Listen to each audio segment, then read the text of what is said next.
बाद फिर उसने शिव महापुराण सुना, और उसने शिव महापुराण श्रवण करके उसकी यात्रा जो शिवलोक को हुई है, जो भगवान शिव को देखा, कितना अद्भुत रूप उसने देखा,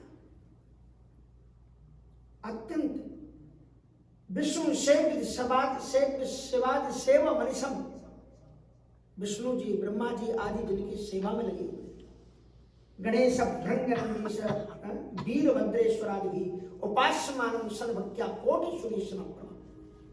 भगवान शंकर जी की क्या प्रभा देखी तंजुला ने, कहा गणेश भृंगनंदीश वीरभद्रेश्वरादि भी उपास्यमानं सद्भक्त्या कोटि सूर्य, करोड़ों करोड़ों सूर्य के समान प्रभा भगवान शंकर जी की देखी। नीलग्रीवम पंचवक्त्रम त्र्यंबकम चंद्रशेखरम भामांगे विभ्रतिम गौरीम विद्युत पुंज समप्रभा, कर्पूर गौरम गौरीशम शुद्ध वस्त्रम महुज्ज्वल। ऐसे भगवान शंकर जी और ऐसे ऐसे चित्र बना देते हैं फेसबुक में, ऐसे ऐसे डाल देते हैं, इसलिए जरा इनसे सावधान। ये भी एक क्या है, वायरल है, ये भी एक विकार है जो हमारे हिंदू धर्म में फैलाया जा रहा है। तो मैं आपको ये बता रहा था, जब दशहरा का टाइम आएगा तो लोग रावण के बारे में महत्वपूर्ण बातें लिखना शुरू करते हैं। रावण तो इतना महान था, रावण तो इतना महान था, और रावण नहीं होता तो ये हो जाता, रावण नहीं हो जाता तो वो होता, रावण ने तो सीता जी को छुआ भी नहीं, रावण की बहन को लक्ष्मण जी ने नाक काट दी, तो बताओ बेचारा क्या करता, अपने भाई के लिए उसने अपने आप को कुर्बान कर दिया। एक बार मैंने ऐसी ही एक टिप्पणी मैंने पढ़ी, उसमें एक रावण का चित्र बना हुआ था, और एक उसमें स्टोरी लिखी हुई थी कि ये एक बाप की पत्नी प्रेग्नेंट थी, और वो अपने गर्भवान पत्नी के पास में बैठा हुआ था, उसकी बेटी बैठी हुई थी उसके पास। तो बेटी से पिता ने पूछा कि बता बेटी तू क्या चाहती है। तो बेटी ने कहा कि मैं रावण जैसा भाई चाहती हूँ। तो उसके पिता ने शर्माया, एक थप्पड़ लगा दी, कैसी बात करती है, बता, लोग कोई सुन लेंगे तो क्या कहे। बोले हाँ, तो रावण जैसा भाई और कौन हो सकता है। अपनी बहन से वो इतना प्यार करता था कि बहन की नाक कटने को बर्दाश्त नहीं कर पाया, और अपनी बहन की प्रतिष्ठा के लिए उसने लंका की समृद्धशाली लंका को कुर्बान कर दिया, और खुद भी बलिदान हो गया। ऐसा भाई मिलेगा दुनिया में? नीचे मैंने टिप्पणी में लिखा कि श्रीमान जी उसको ये भी बताओ, उस लड़के के लिए, कि उस शूर्पणखा को विधवा किसने किया था, ये उसको कहानी बताओ। उसको ये मालूम नहीं है कि शूर्पणखा के पति को रावण ने खुद मारा था बहनोई ने, और इसलिए वो शूर्पणखा अच्छी तरह से जानती थी कि जो मेरे पति को मार करके मेरी मांग उजाड़ सकता है, वो क्या मेरे लिए लड़ाई लड़ेगा? नहीं लड़ेगा। इसलिए शूर्पणखा जानती थी कि रावण के अंदर में दो कमजोरियां थी, जो उसकी कमजोरियां थी वो शूर्पणखा अच्छी तरह से जानती है। एक तो वासना और दूसरी अभिमान। तो शूर्पणखा से रावण ने पूछा कि तू उन तपस्वियों के पास में क्यों गई, क्या काम था तुम्हारा, तुम वहां पर क्यों गई? बोले मेरा अपना निजी कोई काम नहीं था भाई साहब, मैं तो वहां से निकल रही थी, पर मैं बड़ी सरप्राइज हुई, उन दोनों राजकुमारों के बीच में एक महिला थी। वो बड़े भाई की जो उसकी पत्नी थी इतनी सुंदर है वो कि रति सत्य कोटि तासु बलिहारी। उसकी जो पत्नी है, करोड़ों करोड़ों कामदेव की पत्नी रति करोड़ों करोड़ों रतियों को उस पर बलिहारी कर दें, ऐसी मैंने सुंदर स्त्री दुनिया में न कभी सुनी न देखी। ऐसी उसके पास में पत्नी। बोले फिर? कहा तो मैंने सोचा कि अगर वो ये वनवासियों के साथ में घूम रही है, मैंने सोचा अगर वो तुम्हारी पत्नी बन जाती तो लंका का सौंदर्य बढ़ जाता और तुम्हारे लिए भी अच्छा होता, इसलिए मैंने तुम्हारे साथ उस लड़की के प्रस्ताव करने के लिए मैं उनके पास गई, तुम्हारे लिए गई थी, तुम्हारी शादी उससे हो जाए उसके लिए मैं गई थी। तो बोले अच्छा मेरे लिए गई थी? बोले हाँ। तो बोले फिर तुम्हारी नाक क्यों कट गई? कहा नाक वैसे वो नहीं काट रहे थे मेरी नाक, उन्होंने मुझसे मेरा आइडेंटिटी कार्ड मांगा, मुझसे पूछा तुम्हारा परिचय बताओ, तो मैंने बताया कि मैं रावण की। मैंने सोचा कि रावण की बहन समझेंगे तो बहुत प्रफुल्लित हो जाएंगे, पर पता नहीं कि किस जन्म की दुश्मनी तुम्हारे साथ में। जो ही उन्होंने सुना कि मैं तुम्हारी बहन हूं तो सुन तब भगन करे उपहासा और ता सो अनुज काटे सुधी न सा। बहुत मेरा मजाक उड़ाया गया और उसके छोटे भाई ने देखते देखते तलवार निकाल करके नृशंसता पूर्वक मेरी नाक और कान काट लिए। शूर्पणखा ने इस प्रकार से रावण की दो चीजों को उकसाया। एक वासना, उसकी काम वासना की बहुत सुंदर नारी है, करोड़ों करोड़ों रतियां उसके ऊपर न्यौछावर कर दें, इतनी सुंदर नारी। दूसरी बात ये बताई कि वो तुमसे विद्रोह रखते हैं, तुमसे जलते हैं। और हमने तो ये देख लिया उनके कामों से, क्रियाकलापों से, सीआईडियों ने मुझे बताया कि रहत निशाचर समुद परी मुहि उनका करनी, कि रहत निशाचर करे हैं धरनी। मुझे जो उनकी करनी दिखाई, रोज रोज वो कभी 10 राक्षसों को मार रहे हैं, कभी इतने राक्षसों को मार रहे हैं। मुझे तो ऐसा लगता है कि वो कोई मूल उद्देश्य से यहाँ पर आए हैं, दशरथ के वो पुत्र हैं और उन्होंने प्रतिज्ञा कर रखी है, उन्होंने प्रतिज्ञा की है कि निश्चरहीन करो वही भुज उठाए प्रणकीन। और ये मुझे सत्य होता हुआ दिखलाई पड़ रहा है कि रहत निशाचर करे हैं धरनी। रावण ने पूरी बात सुन ली।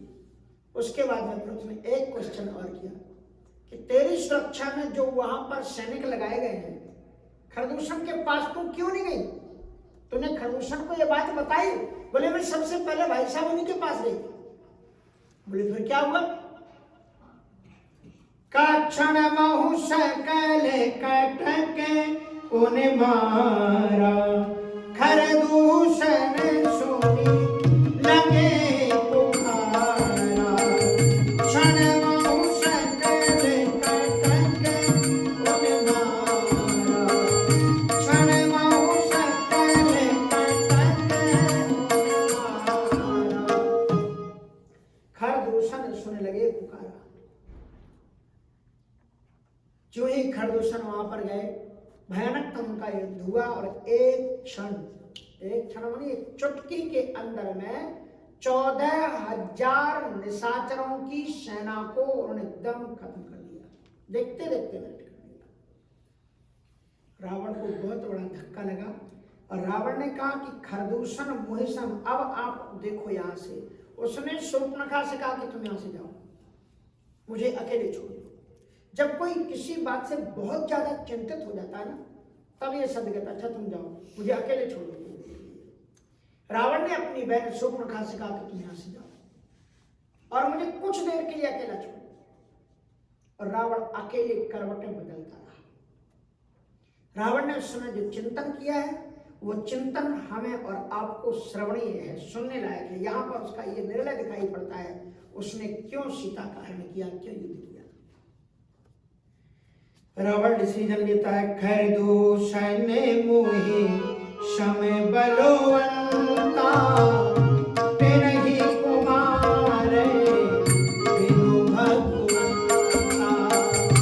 खरदूषण मोहि शम बलवंता, तेरहि कुमार बिनु भगवंता।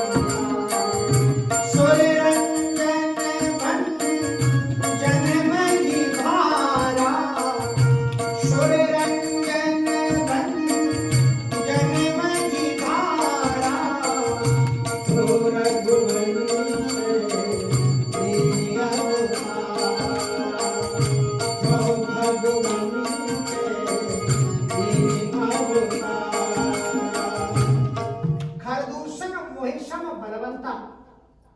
खरदूषण मेरे समान ही बलवान है रावण की तरह। रावण में जो बल है वो बल तो ठीक है, लेकिन उसकी जो सबसे बड़ी ताकत है वो एक वरदान है कि हम काहू के मरे न मारे, उन्हें कोई मार ही नहीं सकता था।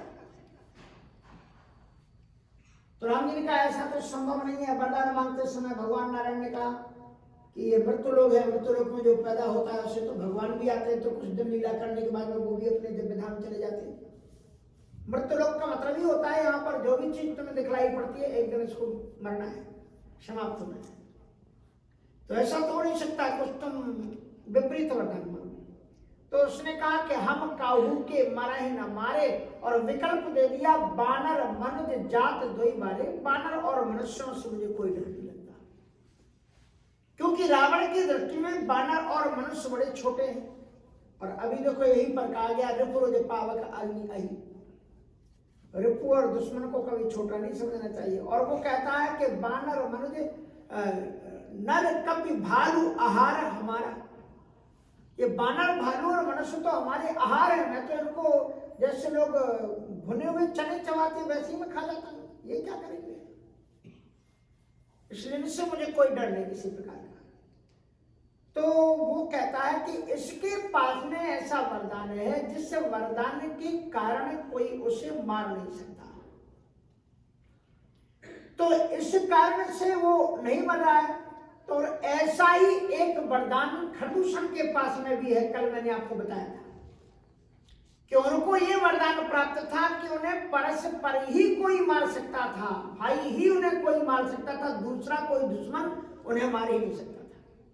और उन भाइयों का इतना परस्पर प्रेम था कि वो 14,000 एक साथ ही रहते थे, कभी अलग अलग होते ही नहीं थे। श्री राम जी ने ऐसी लीला की कि देखा ही परस्पर राम कर संग्राम वो एक दूसरे में उनको राम दिखने लगे, क्योंकि हरि व्यापक सर्वत्र समाना, हम और तुम सभी तो राम हैं। मेरे मन में राम, मेरे तन में नाम, मेरे रोम रोम में राम रे। सभी में तो राम समाया, हरि व्यापक सर्वत्र समाना।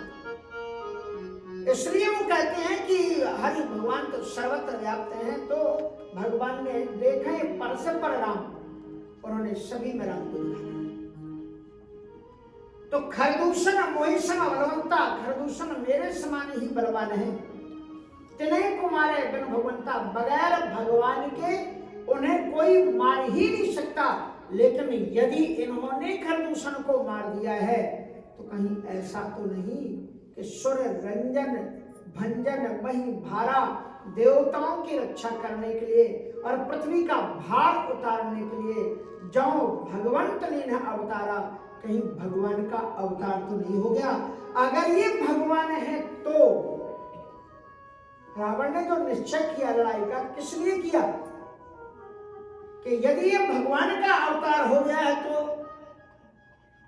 स्पष्ट कहता है कि हुई है भजन ना तामस देवा, हुई है भजन ना मन क्रम भजन मंत्र देवा, मन क्रम भजन मंत्र देवा। रावण इस बात को जानता है कि मैं तामसी प्रवृत्ति का हूं। हनुमान जी ने कहा था रावण से स्पष्ट रूप से कि मोहि मूल बहु शूल पद त्याग उत्तम अभिमान। तमोगुणी है रावण। तमोगुणी उससे कहते हैं जो अपने आप को भगवान से भी बड़ा माने, इतना अभिमानी हो जाए। इसलिए वो कहते हैं कोई है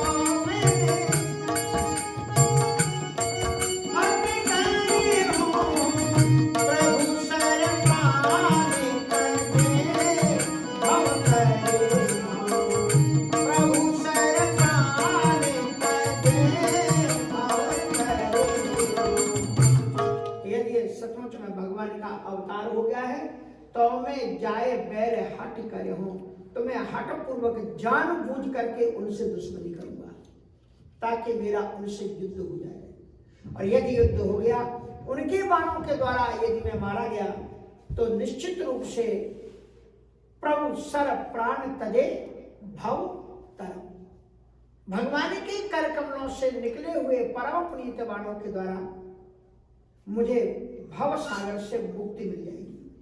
तो रावण ने जो युद्ध किया किस दृष्टि से किया, इन चौपाइयों में यहां पर छुपा हुआ है।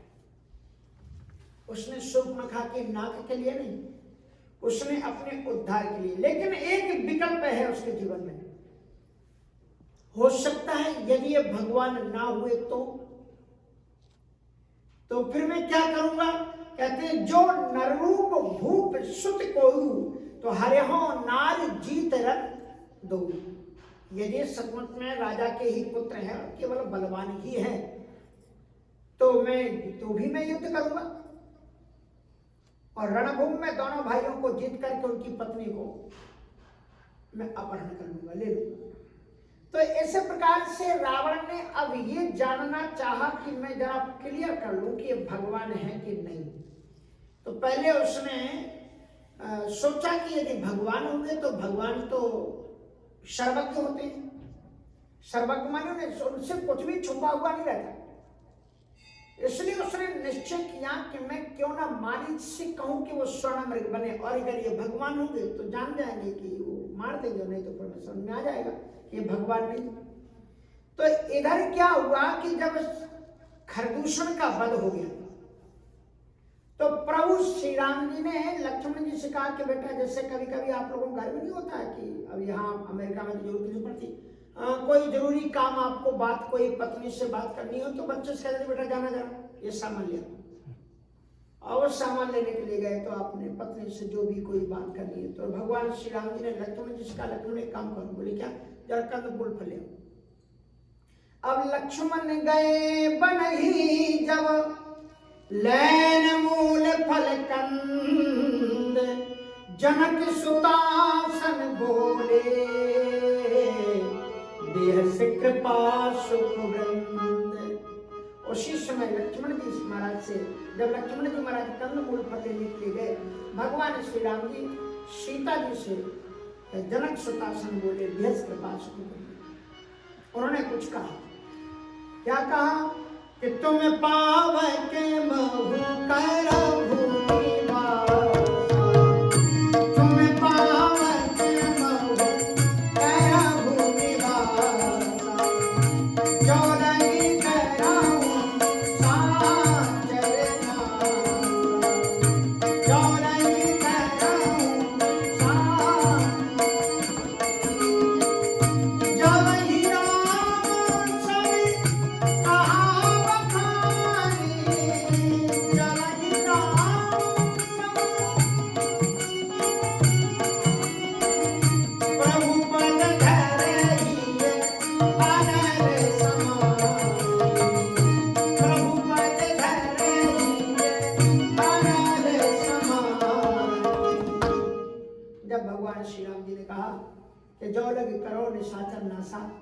मुझे निशाचरों का नाश करना है।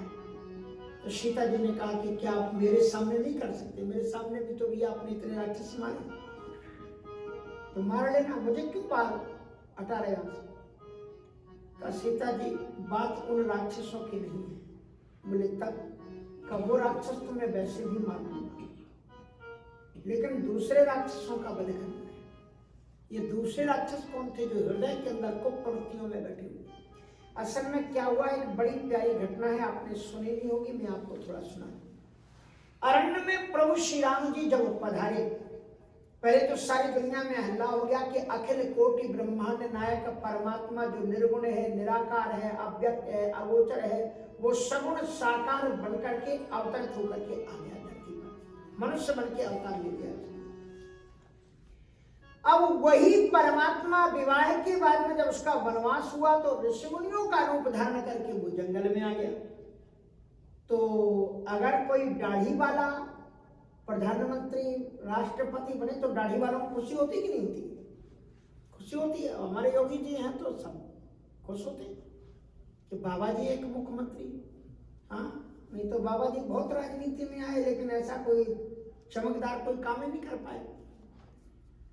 पर योगी जी महाराज ने महात्माओं की जो प्रतिष्ठा पिछले 2-4 वर्षों में लोग कुछ लेट हुए थे चारित्रिकता के कारण, योगी जी ने वो बिगड़ी हुई प्रतिष्ठा संतों की पुनर्स्थापित की। यही संत लोग, यही भगवान के अवतार लोग करते हैं। और आज तो बड़ी गजब की बात ऐसी मैंने कभी देखी। आज तक मैंने कभी ये नहीं सुना कि किसी दूसरे प्रदेश की जनता ये कहती हो कि एक बार उनको हमारे प्रदेश मिला। मैं जब महाराष्ट्र जाता हूँ और मध्य प्रदेश जाता हूँ, कहते हैं कि महाराज एक हमारे योगी जी को बुला दो। हमारे ऊना के तो महात्मा जी इतने फिदा हैं योगी जी के ऊपर कि उन्हें हमारा बेचारे धोखे में कार्यक्रम करा बैठे हमारा। बोले महाराज जी को तो बहुत मानते हैं वो, तो महाराज जी कार्यक्रम करेंगे तो जरूर आ जाएंगे। लेकिन हमने कहा महाराज वो मुख्यमंत्री है, उनकी मर्जी पर है, वो आएंगे। हमारे कार्यक्रम में आए थे, अब उनकी इच्छा की बात। जब प्राण प्रतिष्ठा हुई बड़े धूमधाम के साथ में आए और बड़ा लोगों ने, उनके अधिकारियों ने बार बार कहा कि सर आपने केवल यहाँ 10 मिनट का चुप रहिए। इतने आनंद के साथ में वो आए, आते से उनके पानी बरसा। यज्ञ में गए तो वो पंडित जी लोगों का अपना संकल्प छुड़वाने लगे आहुतियां, तो उन्होंने मना किया, नहीं अभी यहाँ से आगे का कार्यक्रम उनका नहीं। यज्ञ में खड़े हुए, बाकायदा आदर के साथ में आहुतियां दी। ऊपर एक एक जैसा जैसा मैंने लिख करके दिया था कि क्या क्या करना है, यज्ञ जाना है, फिर मंदिर आना है, मूर्ति का अभिषेक, तो मूर्तियों का अभिषेक किया। और उसके बाद में फिर हमारे NRI भी बहुत से गए हुए थे वहां पर।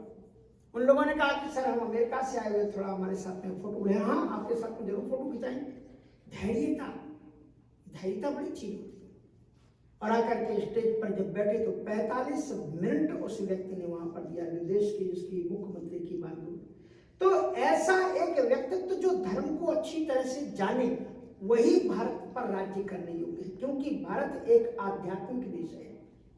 भारत ने पूरी दुनिया को धर्म और मानवता का पाठ पढ़ाया, जहां गीता, रामायण, महाभारत ऐसे ऐसे सदग्रंथों का प्रादुर्भाव होता है। दुनिया के कोने में एकाध ग्रंथ मिल जाएगा।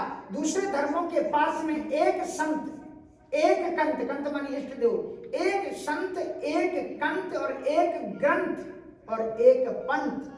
लेकिन भारतवर्ष के लोग इतने सौभाग्यशाली हैं कि कितने इष्ट देव हैं। आपके सांसों की एक सांसें कम पड़ सकती हैं, लेकिन हमारे यहाँ देवता 33 करोड़ हैं। आप चाहो तो प्रत्येक सांस पर आप देवता बदलो, आपकी सांसें खत्म हो जाएंगी, लेकिन हमारी देवता जो वेदों में है वो खत्म नहीं होंगी। ऐसे हम धनी हैं, रिच हैं।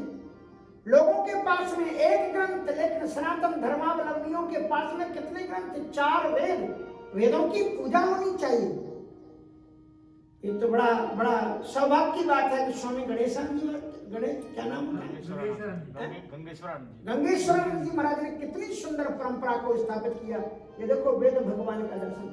हमको लगता है आप रामायण ही समझ करके या समझ करके, ये महाराज भगवान से भी ज्यादा प्रतिष्ठा रखते हैं। सबसे पहले हमें आकर के इन वेदों का प्रणाम करना चाहिए, क्योंकि ये वेद ही हमें भगवान से परिचित कराते हैं। भगवान से परिचय कौन कराता है? ये वेद कराते हैं। इसलिए सबसे पहले मत्था हमें आकर के ग्रंथ को, आप इसको सीखना हो तो कभी सिख गुरुद्वारों में जाओ, देखो ग्रंथ की क्या महिमा है।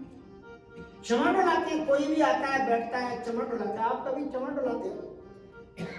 हमारे कथुरिया जी हाथ उठा रहे हैं, करें हम तो। ये जो है ना वेद है सबसे बड़ा, दुनिया का सबसे पुराना ग्रंथ। ये तो वैज्ञानिक भी मानते हैं कि ऋग्वेद दुनिया का सबसे पुराना ग्रंथ है, इससे पुराना कोई ग्रंथ है नहीं।